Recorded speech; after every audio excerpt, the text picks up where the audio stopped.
베드로전서 제4장 7절에서 11절까지 말씀입니다. 베드로전서 제4장 7절에서 11절까지의 말씀, 제가 받들어 읽겠습니다. 만물의 마지막이 가까웠으니 그러므로 너희는 정신을 차리고 근신하여 기도하라. 무엇보다도 뜨겁게 서로 사랑할지니 사랑은 허다한 죄를 덮느니라. 서로 대접하기를 원망 없이 하고 각각 은사를 받은 대로 하나님의 여러 가지 은혜를 맡던 선한 청지기 같이 서로 봉사하라. 만일 누가 말하려면 하나님의 말씀을 하는 것 같이 하고 누가 봉사하려면 하나님이 공급하시는 힘으로 하는 것 같이 하라. 이는 범사에 예수 그리스도로 말미암아 하나님이 영광을 받으시게 하려 함이니 그에게 영광과 권능이 세세에 무궁하도록 있느니라. 아멘.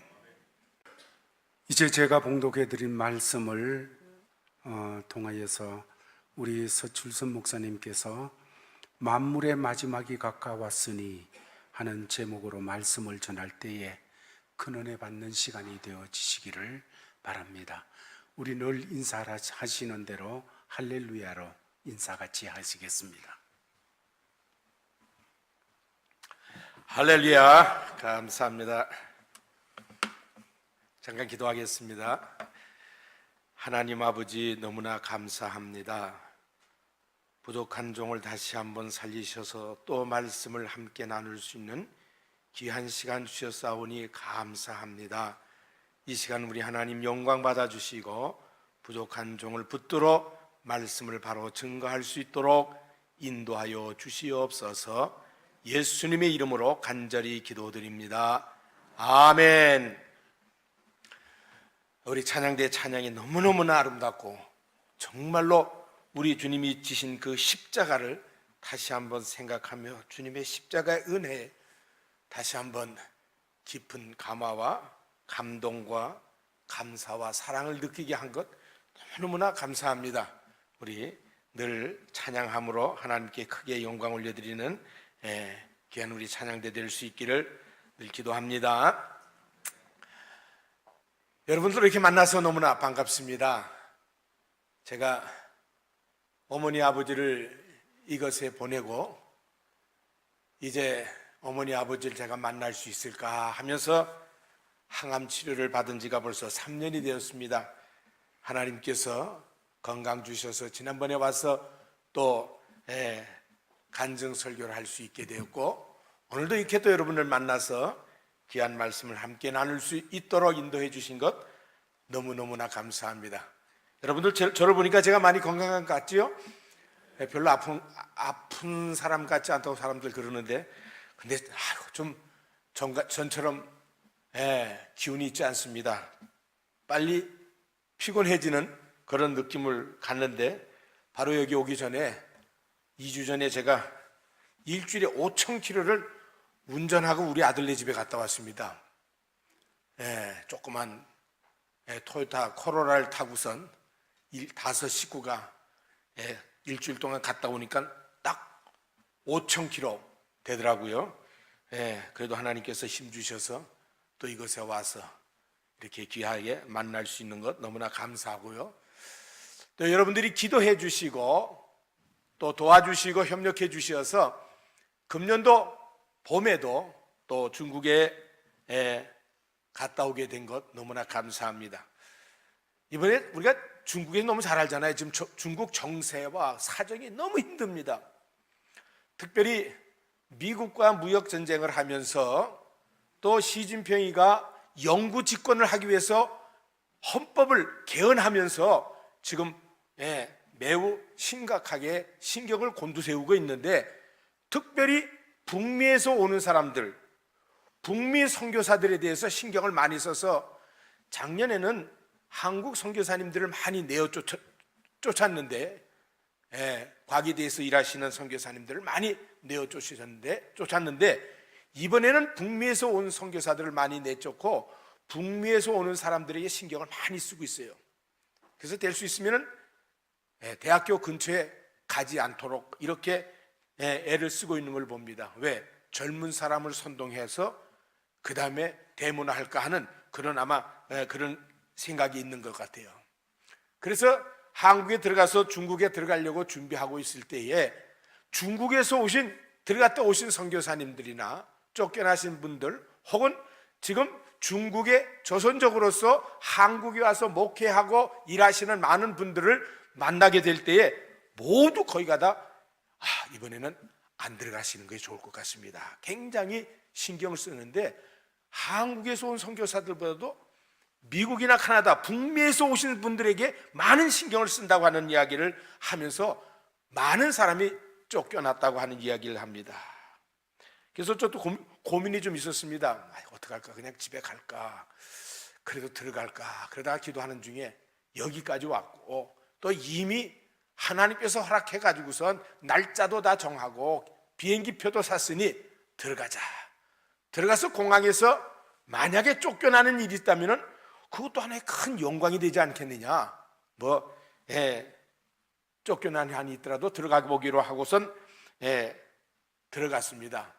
진짜 들어갔더니 들어가는 그 공항에서부터 굉장하게 심사하고 여러 번 쳐다보고 말해요. 옛날에는 보통 북미에서 온 사람에게 얘기를 안 해요. 영어로 물어보기도 귀찮고 그러니까 별로 안 보고선 그냥 도장 콱 찍어줬는데 이제는 그러지 않고 말이에요. 쳐다보고 또 보고 그러는데 이미 그 사람들은 내 리스트를 다 갖고 있죠. 그냥 컴퓨터 탁 피고서 내 얼굴 보고선 그동안 내가 몇 번 올라오고 뭐 했는지 쫙 있는데 그거 보면서 자꾸 쳐다보더라고요. 그래서 쫓겨날까 하는 그랬는데 무사히 들어가게 됐습니다. 들어갔더니 제가 도와주고 있는 분들, 제가 가면은 많이 이렇게 말씀을 증거하는 교회, 이런 교회들에서 한 교회도 연락을 안 오더라고요. 그리고 옆으로 들어오는 소리가 될 수 있으면 전화하지 마시고 그냥 조용히 있다가 가시던지, 만난 사람이 있으면은 지난번에는 설교를 그렇게 해달라고 하던 분인데도 설교할 수가 없습니다. 우리 교회다가 공안에서 경찰에서 벌써 CCTV를 이렇게 딱 입구에다가 해놔가지고선 누가 들어가는지 다 보고 있다가 이상한 사람이 들어오면 벌써 봐가지고선 파악하고, 외부의 사람이 왔다가 예배 드리고도 또 문초당하고. 그런데 외국에서 온 사람은 아주 위험합니다. 그래서 오지 않기를 바라서 제가 한 교회도 못 갔습니다. 그러니까 주일날 예배를 드려야 되는데 그러면 가정교회를 가야 되겠다. 그래서 아는 분을 통해서 그 교회 가기로 했습니다. 내가 그 교회 이번 주일날 가려고 하는데 가도 괜찮겠습니까? 목사님 오시면 좋지요. 그래서 갔는데 한 15분인가? 그 정도 모였어요. 가정교회 모여서 예배를 그냥 교회가 뜨겁게 예배를 드려요. 그런데 그날 토요일날 거기 있는 전도사님이, 목사님 오래간만에 오셨으니까 이번에 목사님 우리 교회 성도 중에 2분이 지금 몇 년 동안 세례 받으려고 준비하고 있는데 이번에 하나님께서 목사님 세례 주도록 보내신 것 같습니다. 세례 주십시오 그래요. 그러다 잡히면 큰일인데, 이제 잡히면 10,000불 내지 50,000불 벌금을 때린다고 합니다. 그리고 10년 동안 못 들어오게 만든대요. 그런 소리를 들었는데 이거 세례 주다 걸리면 큰일 나는데 내가 어떻게 세례를 줄 수 있느냐 그러니, 근데 그분이 전도사란 말이에요. 몇 년 동안 세례를 못 주고 있었거든요. 마침 목사님이 왔으니까 세례를 주라고 주었으면 좋겠다고 그러니 안 줄 수가 있습니까? 기도하고 우리 힘써 봅시다 하고선 기도하고 아침에 그분이 차를 보냈어요. 그래서 그분이 차를 가지고 와서 그 차를 타고 가서 이제 그들이 모이는 가정교회 갔습니다. 이제 지하교회라기도 하고 가정교회라 하기도 하고, 그렇다고 지하실에서 모인 건 아니고요. 상가 같은 이런 어떤 그 학원 같은 데서 이렇게 모이는데 문 다 닫고 예배를 드렸습니다. 그런데 그냥 앞에서 얼마나 열심으로 찬송가를 인도하시는 남자는 있는데 제가 가서 막 찬송할 때부터 은혜를 받았어요. 막. 그런데 그 사람이 바로 세례 받을 사람이에요. 그 지역에 아주 좀 노래를 잘하는 가수, 테너를 하시는 분인데 말이에요. 얼마나 열심히 찬양을 부르는지. 그래서 2분에게 세례를 했는데 한 분은 테너 가수고 한 분은 고등학교 역사 선생님인데 두 분이 세례를 받으려고 기다리고 있잖아요. 교인들 몇 명 안 된 사람 다 간 다음에 그 전도사님 가정하고 그 가정하고 한 8명이 모여가지고선 지금 세례 문답을 하고 그 다음에 다 신앙을 파악한 다음에 세례를 주었습니다. 그런데 제가 여태까지 세례를 중에서 얼마나 많은 은혜를 받게 됐는지 막 세례를 주는 내가 막 은혜를 받는 거예요. 막 저분들은 막 거기 있는 모든 사람이 울음바다가 된 거예요. 너무나 하나님의 은혜가 감사하고 내가 이렇게 세례를 받을 수 있더니 거기도 또 카나다에서 오신 목사님에게 세례를 받다니까 생각도 못했는데 세례를 받게 됐다고 막 그냥 막 우는데 그 자녀들 가족들이 막 울으면서 세례를 받았습니다. 세례를 받은 다음에 붙잡고 막 너무 감격해서 말이에요. 꼭 천국에 온 것 같은 거예요. 그냥요. 야, 하나님께서 이들에게 세례를 주게 하기 위해서 여기까지 나를 인도하셨구나. 그래서 그 두 분에게 세례를 주고 그 다음에는 바로 전날은 또 길거리를 지나가는데 말이에요, 누가 목사님 하고 탁 나타났어요. 제가 처녀 때 가르치기도 했는 사람인데 이 처녀가 결혼을 했거든요. 결혼해서 애 엄마가 되는데 뛰어나더니 막 반갑더니 제 아내를 딱 붙잡더니 그 다음에 막 우는 거예요. 그래서 반가워서 우는가 했더니 지금 이 사람 마음에는요, 그렇게 좋아하던 남녀가 말이에요, 그 남자도 말이에요, 참 거기서 좋은 고등학교 나오고 대학교 나오고 또 축구 선수로 아주 그냥 그던 친구가 없어 둘이 참 열렬하게 연애했다가 결혼했거든요. 근데 지금 문제가 생겼어요. 이혼하려고 그러는 거예요. 지금요. 둘 다 처녀 총각 집사였는데 지금 이혼하려고 지금 그러면서 마음에 결심하고 있는데 저희를 만난 겁니다. 길거리에서 붙잡고 막 울더니, 그래서 그날 토요일날 저녁에 식사 대접을 한다고 해서 식사를 먹으러 가서 그 이야기를 들었어요. 남자가 조금 이제 지금도 활동하는데 좀 문제가 있는데 뭐 나쁜 문제는 아니고 육체적인 조금 어려움이 있어서 참 그러는데, 그래서 그 여집사를 다독이고 이야기하고 이렇게 했는데 하나님께서 그 마음을 만져줘 가지고서는요, 이 여자가 나중에는 고백하기를 이제 이혼 안 하기로 했어요. 정말로 내가 그때 그렇게 사랑하고 좋아하고 내가 막 그렇게 좋아했는데 지금 문제가 생겨가지고선 이혼하려고 하는, 지금 여자가 훨씬 잘 나가는 거예요. 그래서 이혼하려고 하는 생각을 주위에서도 그랬는데 정말로 이제는 바르게 살아보겠다고 하면서 우리를 만나서 막 울더니 그 두 사람을 만나서 우리가 화해를 시켰어요.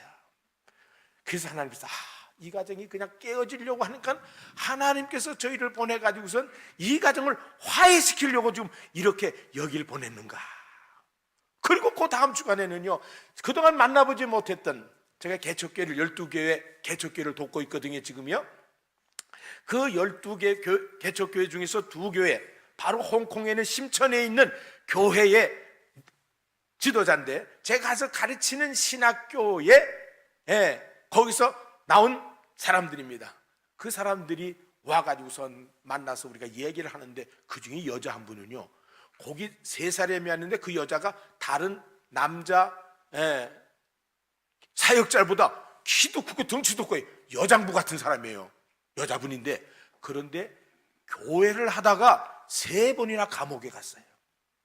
감옥에 가서, 중국 감옥은 아직도요, 뭐 여기처럼 그런 게 아니라 거기는 때리기도 하고 아주 그냥 힘들게 만드는 곳이기 때문에 갔다 올 때 얼마나 힘든지 몰라요. 그런데도 3번씩이나 갔다 오면서 하는 말이, 나는 교회를 하면서 주님을 위해서 희생하며 주님을 위해서 이 사역을 하다가 감옥에서 죽더라도 이 사역은 계속 하려고 합니다. 아주 단호하게 참 자기의 신앙을 간증하면서 얘기하는 것을 제가 들으면서 제가 식사 대접을 하면서 만나서는데, 야, 이런 분들을 만나서 내가 새로운 힘을 얻게 하기 위해서 하나님께서 여기 보내셨구나. 그래서 그분들과 함께 이야기를 나누면서 중국에 잘 들어갔다 왔습니다. 그럴 때마다 제가 느끼는 것은 여러분들이 배후에서 기도해 주시고 그 기도하는 것이 그런 상황 속에서 막 느껴집니다. 배후에서 기도하는 성도들 때문에 내가 힘을 얻고 피할 길을 하나님께서 주시면서 내가 가야 할 길을 갈 수 있도록 해 주시는구나. 사실 에드먼턴 교회는 친정교회 갔습니다. 여자분들이 늘 그런 친정에서 저도 얘기를 해보는데 저는 뭐 친정을 잘 몰라요, 남자라. 예, 그렇지만은 아마 여자분들이 시집살이 하다가 친정에 가면 마음이 포근해지고 엄마하고 가족들하고 오손도손 얘기하면서 아마 그 기쁨이 있고, 오늘 우리가 평화의 찬양을 하는데 마음의 평화와 이런 안락함이 있는 것이 아마 친정 같아요. 맞습니까? 그래서 여기 오면 제가 좀 큰 힘을 얻습니다. 제가 이민 와서 이 교회 처음 와서 이 교회에서 학생들 유년주학교를 가르치다가 목사가 돼서 1982년에 이 교회 담임 목사가 돼가지고선 그 다음에 여기 토론토 가기 전에 여기서 목회하다가 또 하나님께서 이 교회에서 또 이렇게 제가 선교 갈 때 도와주시고 계속해서 기도해 주시니까 여기 오면 다른 교회보다도 여기 오면 마음이 푸근하고, 여러분들을 만날 때 다시 한번 더 많은 기쁨과 감격을 얻게 돼서 대단히 감사하고, 또 계속해서 기도해 주기 때문에 제가 힘을 얻어서 주님께서 허락하시는 동안에 귀한 사역을 잘 감당할 줄로 믿습니다. 그래서 오늘 지난번에는 제가 와서 제 간증 설교를 했습니다.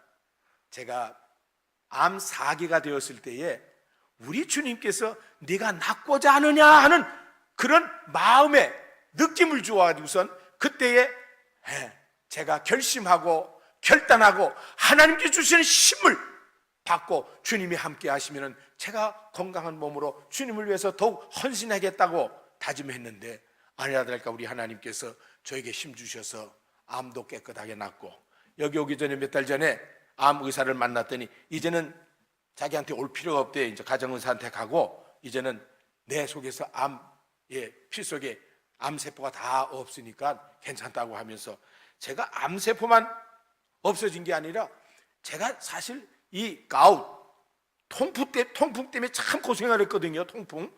이 통풍은요, 땅콩 10알만 먹어도 통풍이 생기는 거예요. 저는요, 막. 그래서 한 달에도 몇 번 통풍 때문에 그 통풍 아픈 사람 알 거예요. 막 울고 얼마나 아픈지 모릅니다. 그런데 하나님께서 그냥 암세포를 싹 걷어가시더니 통풍까지 싹 걷어가지고 가서 지금 그 후로부터는 땅콩을 10알이 아니라 100알을 먹어도 통풍이 안 생기는 거예요. 예, 하나님 감사합니다. 암세포뿐만 아니라 제 몸속에 있는 이러한 모든 잘못된 것까지 긁어가시고 뽑아가시니 감사합니다 하면서 지금 사역을 하게 된 것 감사합니다. 그때 여러분들에게 주장한 게 있어요. 우리가 어려움 힘든 가운데서도 항상 기뻐하라, 쉬지 말고 기도하라, 범사에 감사, 이는 그리스도 예수 안에서 너희를 향하신 하나님의 뜻이다. 이것을 하나님께서 내 마음에 느끼게 했거든요. 여러분 생활 속에서 항상 기뻐하고 쉬지 말고 기도하고 범사에 감사해서 우리의 삶 속에서 하나님이 주시는 힘과 능력과 강건함 속에서 승리할 수 있기를 바랍니다. 오늘은 이제는 만물의 마지막이 가까웠으니 어떻게 할 것인가? 여러분, 제가 이 말씀을 준비하면서 제가 한국 떠난 지가 1976년도에 떠났으니까 지금 한국 떠난 지가 42년 됐습니다. 42년 됐는데 국민학교 다닐 때 우리가 여러 번 그냥 밑줄국선 하던 게 있는데 국민의 4대 의무 하는 것을 제가 그때 우리가 공부하지 않았어요. 그래서 외운 게 있는데 국민의 4대 의무 했더니 떠오르더라고요. 진짜 그 옛날에 공부했던 것이 떠오르더라고요. 그래서 보니까 납세의 의무, 하여튼 세금 우리가 잘 바쳐야 될 거 아니에요. 국방의 의무, 나라를 잘 지켜야 될 거 아니에요. 교육의 의무, 우리가 모두가 교육받는 일에 힘을 써야 될 거 아니에요. 그 다음에는 근로의 의무, 우리는 일을 해야 합니다. 이 4대 의무가 탁 떠나면서 그건 맞다. 국민으로서는 납세, 국방, 교육, 근로, 이 4대 의무가 있는 것처럼 말세를 당한 우리 성도에게 주신 4대 의무가 무엇인가 하니까 바로 오늘 본문의 말씀이더라고요. 사도 베드로는 만물의 마지막이 가까웠으니 너희들이 이 4대 의무, 이 4가지를 바로 지켜 행하라 하면서 우리에게 주셨어요. 그래서 제가 그 첫 자를 딱 따서 보니까 기사대봉거든. 그래서 제가 끝난 다음에 사람들을 만날 때마다 만물의 마지막에 가까웠으니 기사대봉 합시다 그래요. 기사, 뭐 기사는 알적이죠. 운전기사도 있고 택시기사도 있고, 특별히 우리 유럽에는 그 기사도, 이 기사들이 있었잖아요. 싸울 때 앞장서고, 특별히 기사도 정신을 발휘해서 여자분이나 연약한 분들을 보호하는 이 기사 있어요. 대봉 보니까, 내가 대봉 보니까 대봉은 큰 감이더라고. 큰 감, 대봉, 기사 대봉. 그건 외우기 쉬우라고 지금 제가 설명합니다. 기사 대봉 합시다. 뭐 하자고요? 예, 기사 대봉 합시다. 말로 한번 하는 거하고선 그냥 가만히 듣는 거하고는 영 틀립니다. 그냥 듣고 잘한다 그런 사람은 금방 잊어버려요. 그러나 기사 대봉 합시다 할 때 쫓아하는 사람은 며칠씩 우리 머리에 남습니다. 만물의 마지막이 가까웠으니 뭐해요? 여러분 정말 똑똑하시고 총명하십니다. 금방 이렇게 아는 거 보니까. 기사 대봉 합시다. 그럼 이제 하나씩 봅시다. 첫째 뭐 하라고요? 만물의 마지막이 가까웠으니 기도합시다 합니다. 한번 또 읽어보겠습니다. 만물의 마지막이 가까이 왔으니 그러므로 너희는 정신을 차리고 근신하여 기도하라. 기도하라는 말은 아무리 강조하고 강조해도 이거는, 이 중요성은 우리가 잃어버릴 수가 없습니다. 기도하라. 우리 성도들 기도할 수 있는 특권을 갖고 있지 않습니까? 언제나 어디서나 우리는 우리 눈에 보이지는 않지만은 우리 하나님 앞에 기도할 수 있는 특권과 은혜를 받았습니다. 누가 하나님 앞에 기도하겠습니까? 누가 하나님 앞에 엽죽겠습니까? 우리 성도들에게는 하나님 앞에 기도할 수 있는 특권을 받았을 뿐만 아니라 사도 바울도 디모데전서 2장 1절에 보면은 우리가 무엇보다도 첫째로 할 것이 뭐냐? 내가 첫째로 권하노니, 가장 중요하게 권하는 것이 무엇이냐 하면 기도하라고 했습니다. 우리는 기도할 수 있는 특권뿐만 아니라 우리에게 주신 의무는 믿는 성도이기 때문에 기도해야 합니다. 그런데 여기 기도하는데 중요한 것은 정신을 차리고 근신하여 기도하라고 했습니다. 오늘도 우리 장로님이 이렇게 교회 때 대표 기도 하시잖아요. 그러면 어떤 사람은요, 벌써 장로님이 조금 길게 기도하실 분이 있어요. 어느 교회 가면은요, 장로님이 좀 길게 기도하는 분이 있어요. 그렇죠? 여기 누군지 모르겠지만은, 그럼 그분이 딱 나오면은 벌써 앞에다가 딱 대고선 딱 이렇게 대고 있습니다. 왜? 혼자 기도하시면 나는 좀 쉬겠습니다 하는 사람들이 가끔 많아요. 제가 어렸을 때 저희 아버님 목회하는 교회에 어떤 장장로님이 계신데, 아버님은 설교를 30분 하시는데 그 사람은 기도를 25분 내지 30분 하세요. 서로 비슷해. 그냥 기도하는데 기도가 그냥 창세기부터 요한계시까지 왔다 갔다 하면서 그냥 한 25분 30분 하니까 그분이 딱 나오면 모든 사람이 이렇게,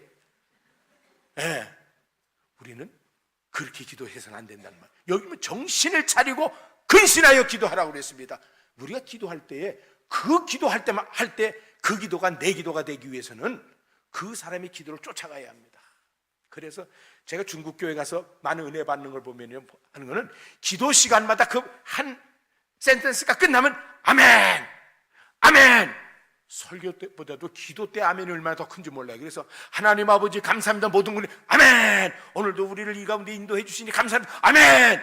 그러면서 할 때마다 아멘, 아멘입니다. 아멘, 아멘, 아멘. 그러면서 그 기도가 끝날 때까지 아멘이 수십 번이 나옵니다. 왜? 그 기도를 좀 쫓아간다는 거예요. 쫓아가면서 그 기도가 내 기도입니다. 주님, 그 기도가 내 기도입니다. 아멘, 아멘 하면서 쫓아갑니다. 이게 정신을 차리는 겁니다.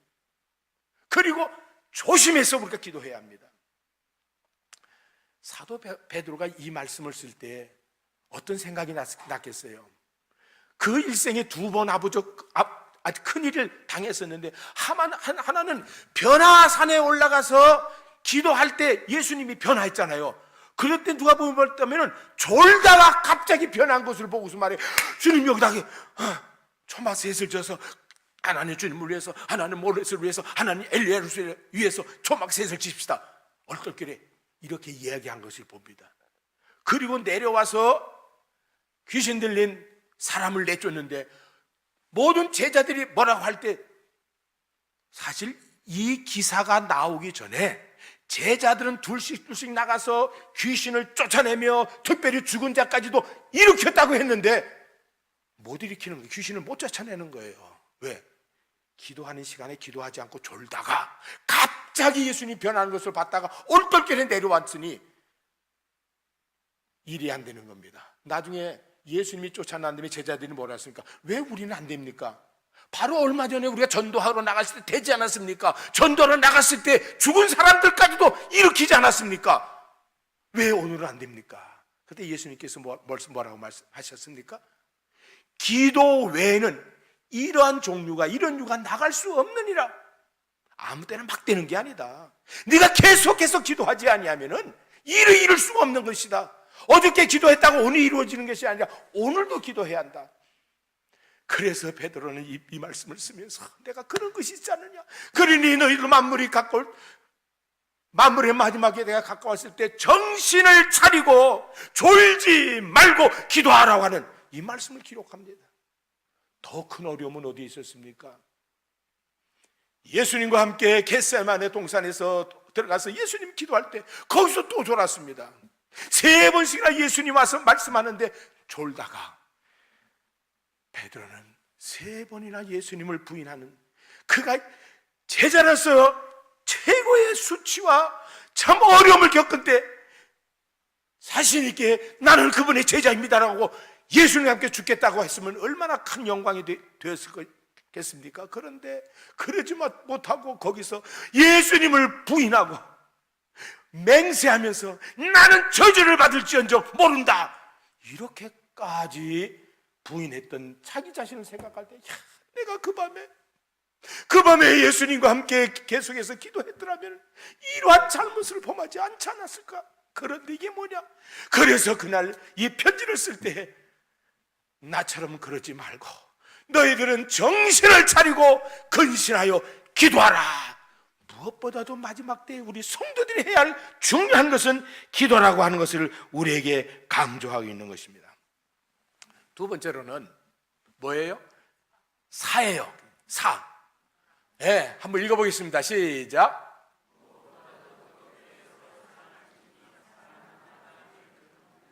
무엇보다도 뜨겁게 서로 사랑하라. 여기 뜨겁게라는 말은 열심을 가지고, 우리는 사랑할 때 열심을 가지고 우리가 사랑해야 하는 것입니다. 두 번째는 우리가 사랑해야 합니다. 우리 기독교는 사랑의 종교 안에 이기죠. 누가 물어봐도 기독교 뭡니까? 사랑의 종교입니다. 왜? 예수님께서 제자들에게 내가 너희를 사랑한 같이 너희도 서로 사랑하라. 바울도 사랑에 대해서 강조하고 있고 모두가 기독교는 사랑을 강조하고 있습니다. 그런데 이 기독교가 사랑하지 아니하면, 사랑이 없다면 냄새나는 정말로 쓸데없는 소금과 같은 종교가 되어버리는 것입니다. 그렇기 때문에 성경에는 무엇보다도 너희들이 힘써 노력하여 사랑하라고 강조하고 있습니다.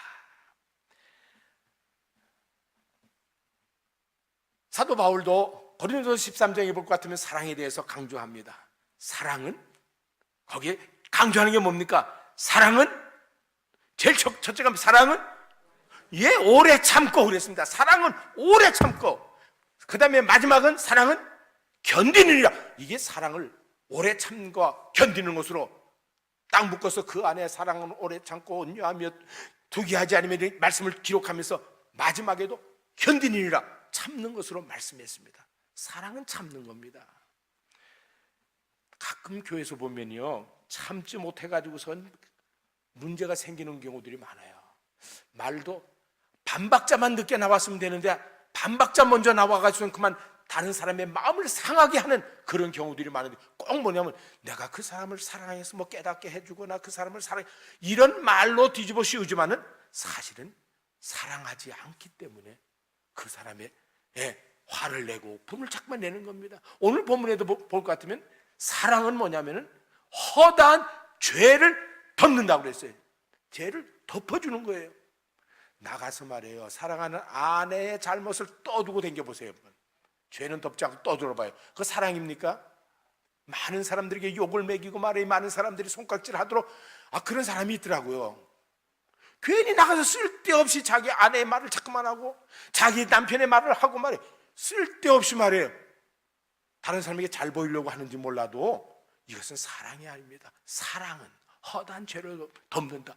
우리 교회 내에서도 다른 사람의 죄를 덮는 것이 사랑이지, 그것을 끄집어내서 다른 사람 앞에 창피를 주고 다른 사람 앞에서 무관을 주면서 하는 일들은 자기를 나타내려고 하는 교만에서 이루어지는 것이지 사랑이 아닙니다.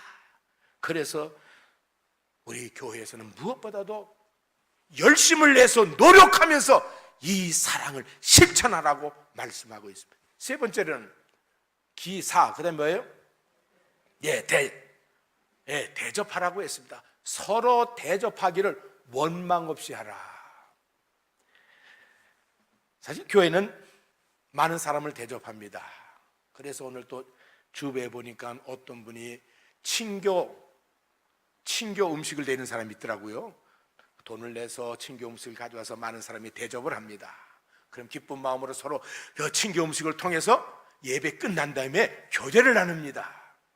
그런데 말이에요, 왜 나만 자꾸만 하라고 그러고 저 사람은 한 번도 안 하는데 자꾸만 나를 대접하라고 자꾸만 그래. 어떤 사람은 또 그 사람에게 또 대접하라고 자꾸만 이 얘기를 해서 싫은데 자꾸만 대접하려고 이렇게 압력을 가는 경우도 간혹 있어요. 이 교회는 안 그러지만은 다른 데는 그런 데가 있더라고요. 그럴 때 원망을 하고 왜 나만 자꾸만 하라고 그러느냐, 이렇게 하지 말라는 말이에요. 대접하기를 원망 없이 하라고 그랬어요. 원망 없이. 제가 1990년도에 중국에 처음 갔습니다. 1989년도에 천안문 사건이, 그때 가려고 그러다가 못 갔어요. 천안문 사건 때문에. 그 다음에 천안문 사건, 그 다음에 성경 6박스 30kg씩 6박스 180kg를 가지고 중국에 들어갔습니다. 하나님의 은혜로 180kg의 성경이 다 들어갔습니다. 굉장히 조사하는데, 이야, 하나님께서 그렇게 눈을 가려줄 수가 없어요. 어떤 사람은 한국에서 일하다가 성경 10개 가지고 다 뺏겼대요. 우리가 같이 들어간 사람 10개 다 뺏겼는데 어떻게 이렇게 180kg나 되는 하나에 30kg짜리 6박스를 가져올 수 있느냐요. 근데 하나님께서 눈을 가려주니까 그것도 들어가더라고요. 그리고 그 다음에 1986년도에 또 들어갔습니다. 그때 가서 탈북자들을 만났습니다. 제가 간 곳은 여러 군데 갔는데 영길, 그 다음에 지반, 그 다음에 통영, 이쪽으로 가면서 장백에 갔습니다. 장백은 현민가 그저 노래하는 자기 언니들을 만난 장소인데, 북한에서 압록강 딱 건너면 장백이 있는데 그 좀 시골인데 우리 조선족이 많이 삽니다. 거기 장백에 한충렬 집사님이 계셨습니다. 다리를 조금 저는데 그 집사님이 탈북자들 오면은 잘 도와줬어요. 그래서 제가 그때 그분에게 오토바이를 하나 사줬습니다. 왜냐하면 산에 올라가서 그 사람들을 데리고 내려올 때 제일 중요한 게 오토바이에다 한두 사람 타고 내려오면 되기 때문에 그 오토바이가 필요해서 오토바이를 사준 적이 있는데, 그분을 거기 가서 만났습니다. 근데 그분이 저를 데리고 이 집에 가는 보니까 와우, 탈북자가 3명이 있어요. 이 집에 가니까 탈북자가 1명 있어요. 이 집사님이 탈북자가 오면은 이 교인에게 맡기고, 탈북자가 오면 이 교인에게 맡기는데 절대로 그 사람하고 이 한충렬 집사밖에 모릅니다. 그러면서 그들을 대접하고 있어요. 그래서 저기 가서 한 3명이 있는 그 여자를 만났는데 32, 34 먹은 처녀들인데 이 청바지를 2개씩이나 입고 있어요. 그래서 왜 청바지를 2개 입느냐 했더니 자기는 북한에서 미제국주의자들의 옷이기 때문에 청바지가 입을 수도 없고 가질 수도 없는데 여기 오니까 참 좋다는 거야. 딱 입으니까 다 잘 맞고 말이야, 뜨뜻하고 뭐 어쩌고 하면서 2개씩이나 입고 있더라고요. 그때 제가 우선 느낀 게 뭐냐면은, 이분들이 한충렬 집사님이 그때는 집사로서 교회에 설교하고 교회를 인도했거든요. 그 집사님이 맡기는 대로 원망 없이 그 탈북자들 집에서 1달, 2달 보호하고 있는 거예요. 근데 그 사람도 사실 먹을 게 별로 없어요. 그 당시에는 그렇게 많은 사람이 도와주지 않고 시골이기 때문에 많은 사람이 들어오지도 못하는데, 이 집사님을 중심해서 사람들이 그들을, 우리 북한에서 온 탈북자를 돕자 해서 각 집에서 돕고 이렇게 데리고 있더라고요. 그때 느낀 게, 이분들이 원망 없이 저들을 대접하기 때문에 하나님께서 이들에게 복을 주시고 우리 탈북자들이 와서 여기서 예수 믿고 구원받는 일이 이루어지는구나. 근데 하룻밤 저녁에 또 한 사람이 쫓아왔어요. 지금 함흥에서 한 여자가 왔는데, 유치원 보모가 왔는데 그 사람을 어떻게 하면 좋겠니까 그 누구네 집에다 데려가라. 그러니까 그 집에 데려갔는데, 그 집에 데려가서 그날 밤으로 물을 끓여가지고선 집에 들어가면 이 몸에서 이가 많이 떨어져 가지고선요, 집에 안 들어가고 겨울인데 그 사람을 부엌에서 다 씻기고 옷은 다 말아서 불태우고 다른 새 옷을 입혀서 들어가더라고요. 제가 본 건 아니지만 그 얘기를 들었어요. 그 다음날 그렇게 하면서 대접을 하는데, 그렇게 원망 없이 그 지도자가 하는 대로 열심으로, 사실 거기는요 자기 가족들이 다 가족들만 집에서 머물 수 있지 방이 여유가 나는 게 없습니다.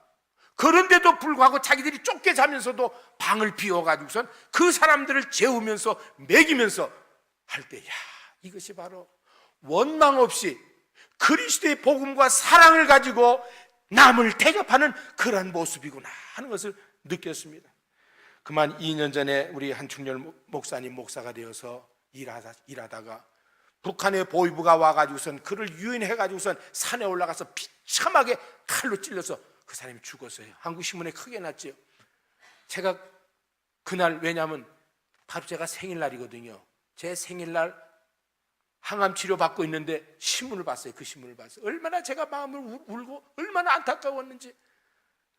우리 한충렬 목사님이 그만 그들을 잘 돕다가 비참하게 보위부에, 그 비밀로 내려온 보위부에 나갔다가 산에서 비참하게 죽는 일이 있었는데, 그러나 그들은 원망 없이 남을 대접하는, 이럴 때 하나님께서 영광을 받으십니다. 제가 한국 가면은 선교사들이 머무는 집이 있어요. 선교사님 머무는 집인데, 누구누구를 통해서 제가 어느 분을 통해서 그 집을 알게 됐습니다. 그래서 요새도 가는데, 그 집은 가서 머물기가 굉장히 힘든 게 뭐냐면은 1년 전에 이야기해도 방이 없는 거예요. 방 하나가 있는데 그걸 한 사람이 주면은 그 다음에 그거 빌 때까지는 못 주거든요. 그런데 그 방이요, 솔직히 말해서 토론토에 있는 우리 집보다 훨씬 좋아요. 리빙룸도 크고 제가 없는 것도 있고, 그리고 말이야 방들이 넓고, 그런 집을 장만해서 남을 선교사들에게 공짜로 지내게 하는데, 그거 한 달에 몇백만 원 받겠더라고요. 동대문에 아주 좋은 지역에 9층에다가 그 장소를 만들어 놓고 말이에요, 에어컨디셔닝이나 뭐 잘 만들어 놓고서 하는데, 이분이 하나님께 서운한 게 있어요. 동대문에서 이 원목 장사를 하는데 잘 안 됐어요. 그런데 하나님께 기도하면서 참 원목 그 장사가, 자기가 어떤 것을 개발한 게 잘 돼가지고선 히트를 쳐서 돈을 벌게 됐을 때, 그분에게 직접 들은 건 아니지만 거기 있는 이웃 사람들에게 들었을 때, 그것을 하나님께서 그 건물을 주실 때, 이 9층 건물에는 내가 꼭 선교사님들만 모시겠습니다 하라고 서운을 했대요. 그러면서 지금까지 10수년 동안 그 돈이 전세를 줘도 엄청 받을 만한 큰 집인데, 거기에 선교사님들은 그냥 시간 되면 또 이 선교사님 저 선교사님 해갖고서 선교사님들만 이렇게 모시는 그러한 남을 대접하는, 그래서 그 집도 성나그네 집, 나그네만 대접한다고 그래서 나그네 집이라고 이렇게 해가지고선 대접하는 것을 보게 되었습니다. 참 그 장로님은 집만 빌려주는 게 아니라 거기다가 반찬을 다 사모님이 만들어 가지고선 우리 가서 밥만 해서 먹게 만들고요. 그 다음에 들어가면 좀 있다가 그 장로님이 오셔서 성사님 얼마나 고생하십니까? 그래서 20만 원 봉투에 딱 넣어서 여기 계시는 동안에 쓰십시오 하고서 갖다 또 줘요. 이러시면 안 된다 그래도 내가 하나님께 기도하고 내가 드리는 겁니다 하면서 얼마나 겸손하게 그 장로님이 하시고 있는지, 그 사역을 하면서 사업을 지금 하고 있는데 원망 없이 대접할 때 하나님께서 이렇게 함께 하신다는 것을 보게 됩니다. 마지막으로 네 번째로는 봉입니다. 따봉, 대봉, 대봉, 봉사입니다. 여기 보면 각각 은사 받은 대로 하나님의 여러 가지 은혜를 맡은 선한 청지같이 서로 뭐 하라고요? 봉사하라. 여러분, 오늘 이 주일날은 우리 온 성도들이 함께 모여서 총체적으로 봉사하는 날입니다. 우리가 심포니 보면은 모든 악기들이 쫙 있어갖고선 그 지휘자에 따라서 팍 음악이 막 나오잖아요, 그냥요. 그것처럼 우리는 여러분들이 가지고 있는 은사를 가지고 이 주일날 모여서 우리 하나님께 최대의 봉사를 올려드리는 날입니다. 그래서 이 보면은 하나님의 여러 가지 은혜를 맡은 선한 청지기 같이 서로 봉사하라. 하나님께 은혜를 받은 사람은 하나님께서 봉사할 수 있는 은사를 주셨는데 그 은사를 따라 봉사라고 했습니다. 그 다음 절에 보면은 뭐라고 했습니까? 누가 말하려면 하나님의 말씀을 하는 것 같이 하고, 누가 봉사하려면 하나님이 공급하시는 힘으로 하는 것 같이 하라. 그래서 우리는 지금 모두가 하나님 앞에 예배를 드리는 최고의 봉사를 하나님께 드립니다. 이 영어권 교회 보면은 주보에도 우리는 예배만 써 있지만 그 사람들은 월십 한데 뭐 있어야 돼요? 월십 서비스 이렇게 돼 있어요. 월십 서비스, 예배를 하나님께 온전히 드리는 우리 성도의 최대 봉사의 시간으로 이렇게 말씀하고, 월십 서비스, 우리는 월십 서비스합니다. 목사님은 자기가 맡은 은사를 따라서 하나님의 말씀을 공급하고 지금 하나님의 말씀을 증거하고, 기도하는 장로님은 또 은사 따라 기도하고, 우리 찬양대는 하나님께 받은 그 은사 따라 하나님 앞에 찬양으로 봉사하고, 저 바깥에서 안내하시는 분 모든 분들은 다 하나님 앞에 지금 최대의 봉사를 올려드리는 날입니다. 그래서 사탄은 말해 일찍이 이것이 싫어가지고선 히브리서 10장 25절에 보면은 모이기를 패하는 어떤 사람의 습관과 같이 하지 말고 너희는 그날이 가까움을 볼수록 더욱 모이게 힘쓰라고 말했습니다. 하나님께 최대의 봉사를 드리는 이것을 사탄은 막기 위해서 모이는 걸 잠깐 패합니다. 모이지 말라. 뭐 귀찮게 잠깐 모이느냐. 그런데 우리는 우리 하나님께 우리의 모든 마음과 정성을 들여 예배드리는 이 예배를 중요하게 생각해야 합니다. 그리고 이것은 우리가 모두가 받은 은사에 따라 각자 거기에서 하나님께 봉사함으로 예배를 드리는 것입니다. 저는 지금 하고 싶은 게 뭐냐면 찬양대입니다. 찬양대에서 우리 가끔 아내하고 여보 우리 찬양대에 들어갈까? 그래서 찬양대를 하고 싶어요. 그래서 찬양대 요새 못하니까 요새 또 누가 자꾸만 하모니카를 배우라고 그래서 지금 우리 교회에서 하모니카를 지금 배우고 있는데, 하여간에 이 찬양이라는 거 여러분 정말 복받은 사람들이에요. 이 찬양대는요 하나님께 주신 최고의 은사를 가지고 주일마다 하나님을 찬양하는 놀라운 축복입니다. 제가 지금 정말 하고 싶은 게 찬양대예요. 아마 제가 선교사 그만두고 이제 어느 교회를 계속 나가면 찬양대 할 겁니다. 아마 들어오지 말라고 할지도 모르지만은 그래도 정말 찬양하는 시간이 그렇게 기뻐요. 그래서 제가 항암 치료할 때, 항암 치료를 받을 때 12번 항암 치료를 받을 때 내가 주님께 기도했습니다. 주님, 저에게 정말 힘 주셔서 주일 예배는 빠지지 않게 해주십시오. 주일 예배는 절대로 빠지지 않게 해주십시오. 이 항암 치료를 받으면은요, 기운이 없고 못 먹으니까 제가 한 30파운드가 쭉 빠져오니까 걸어가기도 귀찮아요. 집에서 누워있는 게 제일 편하고 말이에요. 그런데 하나님, 내가 주일날 기어가더라도 난 교회 가겠습니다. 뒤에 가서 앉아 가만히 있더라도 내가 하나님 예배에 참석할 수 있게 해주십시오. 왜? 이때 하나님이 제일 기뻐하는 예배인데, 그래서 매일 뒤에 말이에요, 주일날마다 마스크 쓰고 흰장갑 딱 띄고선 뒤에 앉았습니다. 왜? 내가 병균이 있는 게 뭐 저기 병균이 있는 게 아니라, 암은 뭐 전염이 아니잖아요. 다른 사람으로부터 전염, 이 병균을 받을까봐 다 하고선 앉으면서 제일 기뻐한 시간이 찬양 시간이었습니다. 막 찬양만 되면은, 그렇게 찬양 부르면은요, 옆집에서 신고해서 뭐라고 해요, 찬양. 그런데 주일날은요, 와서 찬양 부를 때 아무리 크게 불러봐요, 누가 뭐라 그러나.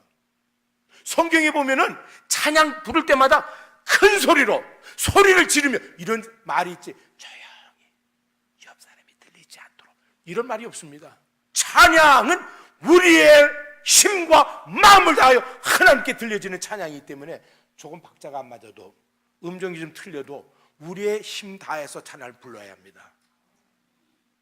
요새 여기 왔더니 말이에요, 우리 저 여동생 서성 권사가 그 좀 손자가 있잖아요.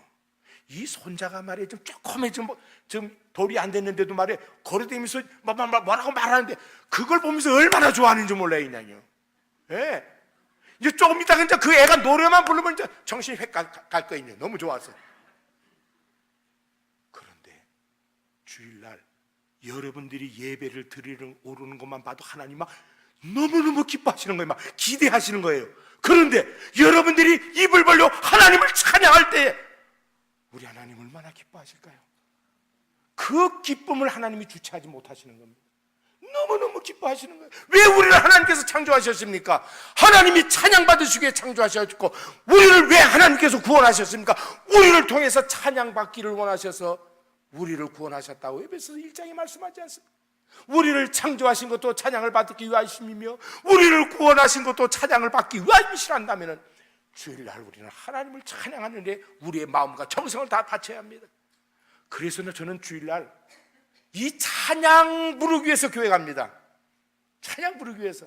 근데 미안하지만 지금 모기가 좀 많이, 내가 다쳤어요. 제가 5,000km 우리 아들네 집에 갔다 오는데 일주일에 5,000km를 운전해 버렸어요. 5,000km를 운전하고 딱 오니까 목이 확 이렇게 잠겨버리더라고요, 그냥요. 예. 그래서 이게 너무 내가 운전을 많이 했나 보다. 하루에 1,100km씩, 1,200km씩 해갖고서 나흘 동안 하고, 하루도 PI 갔다 오느라고 운전을 했거든요. 그런데 하여간에 찬양을 하기 위해서 우리는 모여야 합니다. 하나님을 찬양할 때 하나님이 너무 기뻐하시는 거예요. 마지막으로 내가 한 가지 말씀드리겠습니다. 여러분, 한 백기현 교수라는 분 아는 분은 아실 겁니다. 백기현이라고 하는 교수가 있습니다, 지금도. 근데 그분이 2살 때에 등에 엎였다가 그만 떨어지면서 잘못돼가지고선 이 척추가 다쳤는데, 그 다친 척추에 폐결핵이 들어가고선 그만 곱추가 돼버렸어요. 그가 어렸을 때 예수를 믿었는데, 교회를 나갔는데, 뭐 예수를 믿는 게 교회를 나갔는데, 그 어렸을 때부터 속에서 말해요, 그냥. 왜 다른 사람은 건강한데 나만 이렇게 고추를 만들었느냐? 이게 하나님께서 나를 이렇게 고추 만든 게 아니냐? 목사가 설교하면, 야, 너는 곱추가 돼봐라. 네가 그렇게 설교할 수 있는가? 그래서 이 앉아가지고선요, 그냥 원망하고 불평하고 하면서 살았습니다. 그런데도 그 은사가 좋고 그래서 서울대학교 성악과에 들어가서 성악과를 일찍 졸업해가지고선 젊었을 때 교수가 됐어요. 그런데 교회는 나가지만 예수는 안 믿습니다. 늘 마음에 그냥 이런 화가 있는 거예요. 화가 나 있는 거예요. 사람들 볼 때마다 네가 곱추 돼봐라, 네가 곱추 돼봐라, 네가 이렇게 그렇게 즐겁고 기쁘고 뭐 하는 게 있겠느냐 하면서 말해. 아주 그냥 마음에 그냥 이 앙심과 하나님에 대한 증오, 이런 것들이 이렇게 차 있는데, 그런데도 그가 잘해서 오페라 이순신을 뭐 자기가 부르면서 오페라 이순신, 그래서 자기의 영웅은 오페라 이순신이다. 오페라 이순신 자기의 영웅입니다. 근데 어느 날 친구가 자꾸만 그 교회 수련회 가져가서 끌고 갔어요. 그래서 할소리에서 수련회 끌고 가서 거기서 예배를 드리고 수련회 가서 이제 하는데, 하나님의 말씀을 듣고 찬양하는데 그만 은혜를 받게 된 거예요. 아마 오늘 우리 찬양대가 찬양하는 여러분 그 찬양 소리에 말해, 주님이 그 십자가를 지시고 무거운 발길로 걸어가시며 우리를 위해서 그 모든 죄악을 담당하며 십자가를 지시는 그 찬양 소리를 우리가 듣잖아요. 그 찬양 소리를 들을 때 우리 하나님의 그 은혜, 주님의 그 은혜를 깨닫게 되면서 얼마나 감사하고 감격합니까? 이분이 그만 그 말씀을 듣다가 은혜를 받기 시작했습니다. 그런데 그 마음 속에서 주님의 음성이 들리는데, 야 기현아, 내가 이 시간에 내 그 곱주둥을 내가 펴주겠다. 그러면서 기도하는데 막 이상하게 막 몸이 좋아지는 거예요. 나중에 알고 보니까 곱주가 쫙 펴진 거예요. 그냥요. 곱주둥이 펴지고 이게 정상인이 돼버린 겁니다. 너무나 하나님의 은혜 감사. 주님의 은혜가 너무나 감사합니다. 주님의 십자가 은혜가 너무 감사합니다. 이제 내가 주님을 찬양하겠습니다. 그러면서 그 다음부터 찬양하는데, 그분은 교회에 나가서 찬양하는 것을 그렇게 기뻐하고 말이에요. 교수인데도 말이야 찬양을 하면서 기뻐하면서 찬양하는데, 자기가 지금까지 경험한 중에 찬양하다가 곱주가 7명인가 8명이 곱주가 난 것을 체험했다고 하는 겁니다. 찬양 중에, 하나님을 찬양하는 중에, 예배 속에 찬양하는 중에 곱주둥이 똑바로 세워진 사람을 8명이나 자기가 보았다 하는 저걸 썼습니다. 여러분 인터넷에 가서 백기현 쳐보시기 바랍니다. 그분이 얼마 전에 토론토 와서 간증을 하는데, 이렇게 찬양이야말로, 하나님께 드리는 찬양이야말로 놀라운 능력을 우리에게 가져오시고 하나님이 영광 받으시는 것이다라고, 그는 평생 이제는 주님을 찬양하는 일에 내 모든 것을 드려 주님을 찬양하라. 이순신이 나의 영웅이 아니라 우리 주님만이 나의 영웅이시며 우리 주님만이 나를 통해서 영광을 받으신다고 고백하며 지금도 찬양 사역을 하고 있는 것을 보게 됩니다. 사랑하는 성도 여러분, 우리 주님은 지금도 살아계시고 우리의 이 일을 통해서 하나님 영광 받기를 원하십니다. 그러므로 우리는 우리의 몸과 마음과 정성을 다하여 만물의 마지막에 가까웠으니 뭐라고요? 몇 분은 너무 똑똑한데 아직도 입을 다 다물고 계신 분이 있어요. 입을 열고 말하면은 오래 남지만 입을 딱 다물고 있으면 들어갈 때 목사님 바이바이, 나 들은 말씀 다 잊어버렸습니다 그럽니다. 입을 통해서 내가 고백할 때 여러분은 오래 남고 그걸 행할 능력을 또한 받을 수가 있게 됩니다. 그러니 한번 해봅시다. 만물의 마지막에 가까웠으니, 와 너무 좋습니다. 아닌데 아직 조금 모자라. 만물의 마지막에 가까웠으니, 여러분 기사대봉해서 하나님께 영광이고 여러분들에게 하나님의 능력이 임하고 하나님의 놀라운 역사하심이 많은 사람들에게 나타내서 우리 주님만이 영광받는 귀한 교회 성도들이 될 수 있기를 바랍니다. 기도하겠습니다. 하나님 아버지 은혜를 감사합니다. 이제는 주님이 오실 날이 가까울 때에 우리가 어떻게 살아야 하겠습니까? 우리가 하나님께 받은 은혜가 너무나 많은데 주님의 십자가를 통하여 우리가 구속함을 받고 주님의 피로 말미암아 모든 죄악을 씻음 받았는데, 하나님이 감사와 감격을 가지고 기사대봉하여 하나님께 영광이 되게 해 주시고 마지막을 아름답고 믿음으로 승리할 수 있도록 복을 내리워 주시옵소서. 예수님의 이름으로 간절히 기도드리옵나이다. 아멘. 지금은 우리 주 예수 그리스도의 은혜와 우리 하나님 아버지의 크신 사랑과 성령님의 감화, 감동, 인도, 교통하심이 하나님의 말씀을 듣고 배우고 그 안에서 기도하며 사랑하며 대접하며 봉사하기에 게을리지 않아 우리 하나님께 온전히 영광을 얻으려며 우리를 구속하신 주님의 은혜에 감사 감격하여 주님의 놀라운 능력을 증거하며 살기를 원하는 하나님의 귀한 백성들 위해와 가정과 사업과 사역과 특별히 우리의 자녀들 위해, 그리고 이 시간에도 복음을 증가하는 모든 선교사님들과 하나님의 백성들 위해 지금으로부터 영원토록 영원토록 함께 있을지어다. 아멘.